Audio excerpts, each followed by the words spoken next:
गाँव में जब जाएंगे तो बेटे और बेटी के खाने में अंतर है। दूध की मात्रा बेटी की कम है और बेटे की ज्यादा है।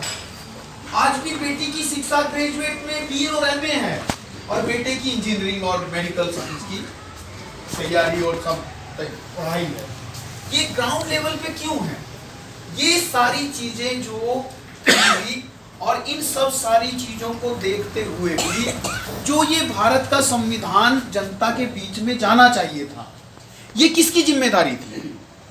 देश का जो संविधान चल रहा है, हम जो बैठे हैं, महिलाओं को, लोगों को आज़ादी जो मिली, जो सोनाली जी ने बताई है, वो हमें पता नहीं है। किसी बच्चे को आपने पाला है और उसको ये ना बताओ कि तुम्हें किसने पाला, तो वो बिल्कुल वैसा व्यवहार ही करेगा जैसे कोई पराया बच्चा करता है। हम वही लोग हैं, इस देश की जनता, कि हमें वही पता नहीं है कि ये राइट्स कहाँ से मिले। अगर हम अपने बच्चे को चुपके से उसकी जेब में रोज पैसा डाल दें और उसको ये ना बताएं ये पैसा किसने दिया, पापा ने दिया, मम्मी ने दिया, भाई ने दिया, बहन ने दिया, तो वो किसी का एहसानमंद नहीं रहेगा। वो कहेगा मुझे आसमान से टपक रही है। ठीक वैसा ही आज जो ये राइट्स जो मिले, मैं बोल रहा हूँ, आप सुन रहे हैं, आप कपड़े पहन रखे हैं, आप खाना खाते हैं, यहाँ से जाके अच्छी फैसिलिटी से खाना खा सकते हैं, जो भी मिल रहा है वो सब भी नहीं मिलता था। तो ये सारी जानकारी जनता तक नहीं गई। तो ये किसकी जिम्मेदारी थी? ये देश की सरकार की जिम्मेदारी थी कि वो देश जिस चीज से चलता है वो चीज देश की जनता को पता होनी चाहिए। अगर देश की जनता को ये नहीं पता है कि रोड पे जाओगे, हेलमेट नहीं ओढ़ोगे तो आपको 500 रुपए का या 5000 का चालान देना पड़ेगा, तो आप नहीं ओढ़ोगे। लेकिन वो अब चालान काटते हैं, बताते हैं, एडवर्टाइज करते हैं, कितनी मात्रा में करते हैं वो एक अलग बात है। लेकिन जब आपको पता चलता है आप गलती नहीं करते, तो जब आपको संविधान की बात करते हैं तो आप ये कह के सरेंडर करते हो कि बाबा साहब ने संविधान बनाया और बाबा साहब को हम मानते हैं क्योंकि उसने संविधान बनाया और उस संविधान में हमारे अधिकार लिखे हैं। यही है ना? इतना तो सबको क्लियर है कि भाई संविधान में हमारे अधिकार हैं। लेकिन अगर मेरी मम्मी मुझे ये बोले कि जाइए घंटाघर से देहरादून के बस अड्डे से आप अपने मामा को बाइक पे बैठा के लेके आइए, और मैंने मामा देखा नहीं है, तो मैं क्या उसको बैठा के ला सकता हूँ? या मुझे कहा जाए कि इन लोगों में से एक तुम्हारा कोई दुश्मन है, उसको गोली मारो, किसको मैं मार सकता हूँ? या मुझे कहा जाए कि एक आदमी है, उसको बहुत दुख है, वो बोल नहीं रहा है, उसको पहचानो, मैं पहचान पाऊंगा क्या? तो अगर ये देश के संविधान में हमारे अधिकार लिखे हैं और हमें वो संविधान पता नहीं है, तो अगर उसको कोई खत्म करना चाहेगा तो कैसे पहचानेंगे? नहीं पहचानेंगे। तो जब हमें पता नहीं है, इसलिए हमने ये डिसाइड किया, संगठन ने, वामसेव संगठन ने, मूल निवासी संघ ने और ये मूल निवासी विद्यार्थी संघ ने, कि हम अलग अलग तरह से देश में संविधान की जागृति का एक अभियान चलाएंगे। वामसेव ने चलाया BS4 अभियान, भारतीय संविधान सम्मान, सुरक्षा और संवर्धन। मतलब हम भारत के संविधान का सम्मान करना चाहते हैं, हम भारत के संविधान का डेवलपमेंट करना चाहते हैं, उसको और मजबूत बनाना चाहते हैं, और हम भारत के संविधान का सम्मान, सुरक्षा करनी चाहते हैं। वो खत्म नहीं किया जाए, उसको और मजबूत किया जाए। अगर किसी उस संविधान की वजह से किसी हिंदू, किसी मुसलमान, किसी जाति, किसी धर्म, किसी पशु, किसी का भी, किसी सड़क, किसी इमारत, किसी पर्वत का भी अगर कोई नुकसान होता है, तो बाबा साहब ने और संविधान सभा ने उस संविधान में ये प्रावधान दिया है कि मैंने जो ये संविधान लिखा है ये लकीर नहीं है, इसको तुम मिटा सकते हो, इसमें तुम चेंज कर सकते हो, इसको तुम लकीर के फकीर बन के फॉलो मत करो। तुम इसको, अगर तुम्हें लगता है कि आने वाले टाइम में हमने ये बदलना है तो बदल दीजिए, यानी उसको और मजबूत करिए। लेकिन हो क्या रहा?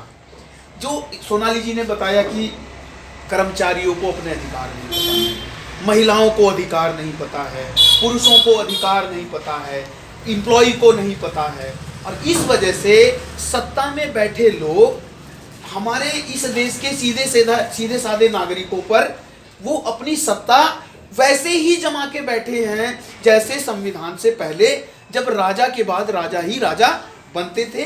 पहले वो तलवारों से बनते थे, बंदूकों से बनते थे, आज वो वोट से बनते हैं। और उस वोट की भी क्या वैल्यू है, वो वोट क्यों दी गई थी, उसकी क्या पावर है, इसकी वो अवेयरनेस कभी भी लाना नहीं चाहते। वो वोटर ये मानता है कि ये वोट मेरी है, बट ये बेचने के लिए है, इसके बदले मुझे कुछ मिल जाए, लेकिन वो किस रूप में मिले, वो कैसा उसका तरीका होगा, उसको उससे कोई जानकारी उस तक नहीं पहुंचाई जाती। तो हमने ये महसूस किया कि हम भारत की जनता के बीच में ये संविधान की जानकारी फैलाएंगे, और वामसेप ने ये BS4 अभियान के नाम से चलाया। हमने उसको यूथ फॉर कॉन्स्टिट्यूशन के नाम से चलाया कि हम एक स्टूडेंट ऑर्गेनाइजेशन है और हमने भारत के हर विद्यार्थियों को इस संगठन से जोड़ के उनकी जो भी प्रॉब्लम है, माना कि वो सिर्फ किताबें पढ़ते हैं, लेकिन वो पढ़ाई किस काम की, जो मेरे अंदर चेंज न लाए, मुझे वो एक सभ्य इंसान न बनाए। मैं पढ़ लिख करके वही इंसान हूँ जो एक अनपढ़ आदमी है, बल्कि गवर्नमेंट ने, देश की व्यवस्था ने तो आज की तारीख में एक पढ़े लिखे इंसान की वैल्यू कम कर दी है और एक अनपढ़ की वैल्यू ज़्यादा कर दी है। अब आपको ये मेरी बात बड़ी अजीब लग रही होगी, लेकिन मैं कितना भी बड़ा विद्वान हूँ, मैं इंजीनियर हूँ और मैं ग्रेजुएट हूँ, पोस्ट ग्रेजुएट हूँ, PhD हूँ, बहुत ईमानदार हूँ, चरित्र का अच्छा हूँ, मेरी जेब में फूटी कौड़ी नहीं है, तो मेरे ही घर में मेरी इज्जत नहीं होगी, मेरे ही समाज में मुझे कोई भाव देने वाला नहीं मिलेगा। तो देश के जो पढ़े लिखा जो वर्ग है, पहले तो उसको रोजगार नहीं है। जब उसके पास रोजगार नहीं है, वो अपने जीवन को डिसाइड नहीं कर पा रहा है, वो जीरो कॉन्फिडेंस में नहीं है, वो माइनस कॉन्फिडेंस में है। मतलब आपने मर्जी के अपने बच्चे को पढ़ाया, पढ़ने के बाद उसके बाद नौकरी नहीं है, वो घर में बैठा है, तैयारी कर रहा है, 10 साल हो गए हैं, आप उसको रोज टॉर्चर कर रहे हो, भाई कैसे तेरा नहीं आ रहा है, फलाने का, उस बच्चे का इसका हो गया, तेरा क्यों नहीं हो रहा है। वो आपको कैसे बताए कि पूरे देश में 100 करोड़ लोग हैं और उनमें से 50 नौकरियां निकलती हैं और उन 50 नौकरियों में भी RTI लगती है, कोर्ट में केस चलता है, फिर वो भर्तियां वापिस हो जाती हैं, या फिर वो फॉर्म तो भरे जाते हैं, उससे करोड़ों अरबों रुपया सरकार लूट लेती है जनता से और फिर उसको खारिज कर दिया जाता है। इलेक्शन के बाद उसमें उसको फिर वापस करेंगे दोबारा से, या उसका पेपर लीक कर दिया जाता है, या फिर कुछ भी ऐसा कोर्ट में चला के 10 साल, यानी आज की तारीख में 40 साल तक, 30 साल तक नौकरियों के लिए आगे आया जाता है। और फिर जब जैसे उसका सिलेक्शन भी होता है तो कोर्ट केस शुरू होता है, 10 साल कोर्ट केस में चले जाते हैं और उसके पास में कितने बचे, तो वो 10 साल के लिए अपनी जिंदगी लगाने के लिए बैठा है। आज का जो नौजवान है वो शादी इसलिए नहीं कर रहा है, आप अपने बच्चों की शादी इसलिए नहीं कर रहे हैं कि उसके पास कोई जिंदगी के लिए कोई संसाधन नहीं है। हमारी बेटी, हमारा बेटा इस इंतजार में बैठा है, मेरी नौकरी लगेगी, मैं कुछ खाने कमाने का कुछ इंतजाम कर लूँ, फिर शादी करूँगा। ये कोई गलत नहीं है, लेकिन इस देश में या दुनिया में जहाँ जहाँ डेमोक्रेसी है, वहाँ जहाँ जहाँ संयुक्त राष्ट्र संघ ने, दुनिया की जो एक अदालत है, एक संगठन है जहाँ पूरी दुनिया की सरकारें बैठकर मानव के लिए कानून बनाती है, दुनिया के लिए कानून बनाती है, वो क्या इस देश के लोगों को रोजगार की, उनके जीवन को सुरक्षित करने की गारंटी ले रही है?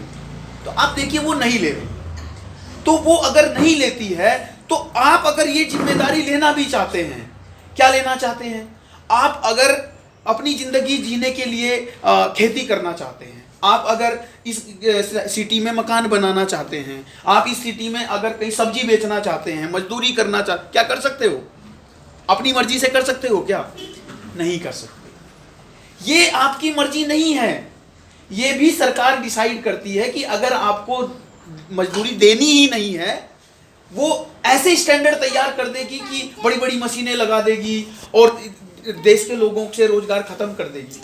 मशीनें आना बुरी बात नहीं है, लेकिन देश की जनता के लिए सरकार की ये जिम्मेदारी है कि उनके जीने के लिए कुछ हमने रिसोर्स डेवलप करने पड़ेंगे, कुछ तरीके लाने पड़ेंगे। तो इसलिए कि ये जनता के लिए सरकार नहीं करती है, या जो भी पॉलिटिशियन है, या जो भी संविधान से जुड़ी हुई जिंदगी में जो पावर में बैठे लोग हैं, वो आम जनता को ये जानकारी नहीं देते, ताकि जनता अपने राइट्स के लिए अवेयर ना हो और वो उनके नीचे दबी कुचली बनी रहे। इसलिए हमने यूथ फॉर कॉन्स्टिट्यूशन कि युवाओं को संविधान के लिए आना चाहिए आगे, संविधान उनके लिए कुछ प्रावधान रखता है, तो उनको भी संविधान को आगे बढ़ाने के लिए अपनी जिंदगी में कुछ सोचना चाहिए। लेकिन यहाँ पे तो युवा तो है नहीं। तो युवा क्यों नहीं है?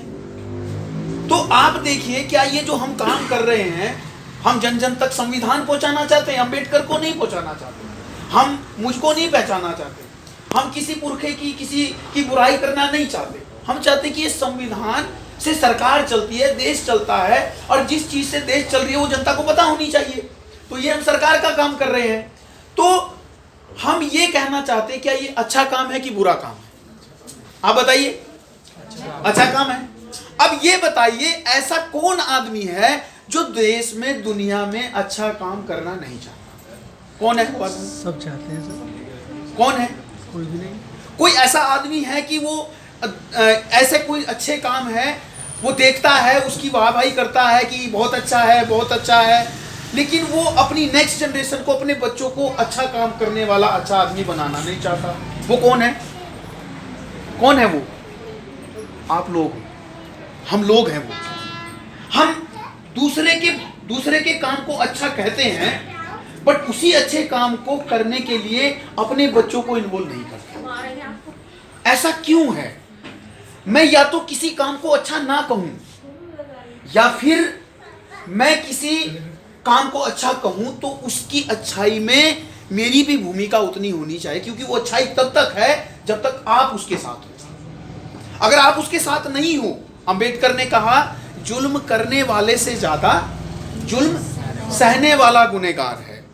भारत के कानून में, और मैं उसको एक्सप्लेन कर रहा हूं कि मेरे शब्दों से, कि बाबा साहब ने कहा जुल्म करने वाले से ज्यादा जुल्म सहने वाला गुनहगार है। मैं आगे की लाइन जोड़ रहा हूं कि जुल्म सहने वाले से भी ज्यादा जुल्म देखने वाला भी गुनहगार है। मतलब अगर कोई मेरी यहां पे अपमान करे, हत्या करे, और आप उधर खड़े होके देख रहे हो, और पुलिस इन्वेस्टिगेशन करेगी, जांच करेगी, वो एक पूरी अपनी कमेटी टीम भेजेगी, और उधर पता लगे कि आप खंबे के पास खड़े थे जब उसको मर्डर किया जा रहा था, तो आपसे पूछा जाएगा, भाई आप क्यों नहीं बोले, आपने हल्ला क्यों नहीं मचाया? तो आपको भी दोषी माना जाएगा ना? बिल्कुल। इसका मतलब ये है कि अगर इस देश में कुछ गलत हो रहा है, अगर इस देश में कुछ अच्छा हो रहा है, और आप अच्छे के साथ नहीं हो, या फिर बुरे के विरोध में नहीं हो, तो फिर आप भी उसके दोषी, हम भी उसके दोषी। तो ये हो इसलिए रहा है कि संविधान हमें नहीं पता, हमें हमारे राइट्स नहीं पता, हमें हमारे पुरखों के आंदोलन, संघर्ष नहीं पता है, और उस रूप में नहीं पता है जिस रूप में पता होने चाहिए। इसलिए हम इसको एक और तरीके से समझ सकते हैं कि युवा यहाँ नहीं है। लेकिन वैसे देश का प्रधानमंत्री भी युवा लिखता है, हमारे चीफ मिनिस्टर भी उत्तराखंड के युवा लिखते हैं, भले ही युवा 15 साल, 17 साल, 20 साल, 21 साल से ऊपर नहीं होता है, यही है ना? लेकिन फिर भी बूढ़े आदमी युवा लिख रहे हैं, तो इसलिए सोनाली जी ने आप सबको युवा बोला। आप भी युवा हो, अगर वो युवा हो सकते हैं, वो ये कहते हैं कि राजनीति गंदी चीज है, बट जनता को कहते हैं, और अपने बच्चों को विदेशों में पढ़ाते हैं और इधर पॉलिटिक्स में लाते हैं। आपकी बेटी को पॉलिटिक्स में आएगी तो गलत बात है, और उनकी बेटियां अच्छी पढ़ करके पॉलिटिक्स में बैठी हैं, उनकी बीवियां भी हैं, वो घूमती हैं, आपकी बस्तियों में भी आकर के अपना उल्लू सीधा करते हैं, उनकी बेटियां भी करती हैं, और अच्छी यूनिवर्सिटी, IIT और तमाम जगह पढ़ने के बाद भी वो आपकी बस्तियों में आकर के आपको कन्विंस करते हैं, और आपको लगता है कि यही इंटेलेक्चुअल है। हमारे समाज के बच्चे नहीं बोलते हैं, ये सच्चाई भी है। आपके घर में भी बच्चे हैं, ये भी किसी की बच्ची है, मैं भी किसी का बच्चा हूँ। हम क्यों घूम रहे हैं? ये इंजीनियर है, गूगल में जॉब करती है, बेंगलोर में करती है, अच्छी फैसिलिटी मिलती है, गाड़ी आगे पीछे घूमती है, हम क्यों धक्के खाएंगे? मैं भी अपने घर में। लेकिन क्या ये जानकारी हमारे देने से ही हो जाएगी? तो नहीं हो सकती। हमारे घर में भी कुछ बच्चे हैं, वो भी किताबें पढ़ते हैं, वो भी YouTube देखते हैं, Facebook देखते हैं, दुनिया की जानकारी रखते हैं। आप नहीं चलाना जानते तो अपने बच्चों को पूछो, बताओ हमें देश दुनिया में क्या हो रहा है, उनसे पूछो। और उनसे पूछने का मतलब ये है कि जब उनको पता नहीं होगा तो वो खोज के बताएंगे। आप इससे क्या होगा, उनके पास भी जानकारी चली जाएगी, वो आपको बताने के चक्कर में खुद पड़ जाएंगे उसको। लेकिन जब हमें ये चीज़ें नहीं पता, हमारे बच्चों को नहीं पता कि किस एरिया में हमने पढ़ाई करनी चाहिए, तो उनकी ज़िंदगी वो डिसाइड नहीं कर पा रहे हैं। वो जो हो रहा है हो रहा है हो रहा है, जो बनूंगा बन जाऊंगा, जैसा होगा देखा जाएगा, भगवान जाने, किस्मत जाने। ये कहाँ है किस्मत?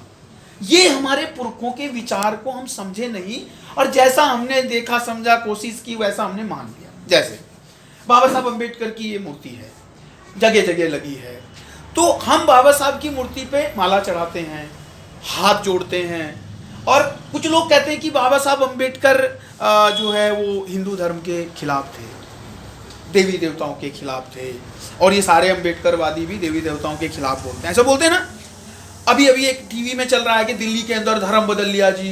ये सोनाली जी ये वहाँ की नागपुर की रहने वाली, और बाबा साहब ने 14 अक्टूबर 1956 को 5 लाख लोगों के साथ में ये सारा जंगल छोड़ के एक इंसानी जीवन उन्होंने जीने की शुरुआत की, जिसको बुद्धिज्म बोलते हैं। बुद्धिज्म कोई धर्म नहीं है, वो एक विचार है, जीवन जीने का एक सिद्धांत है, संकल्प है। तो उसको हर आदमी थोड़े नहीं जी सकता है।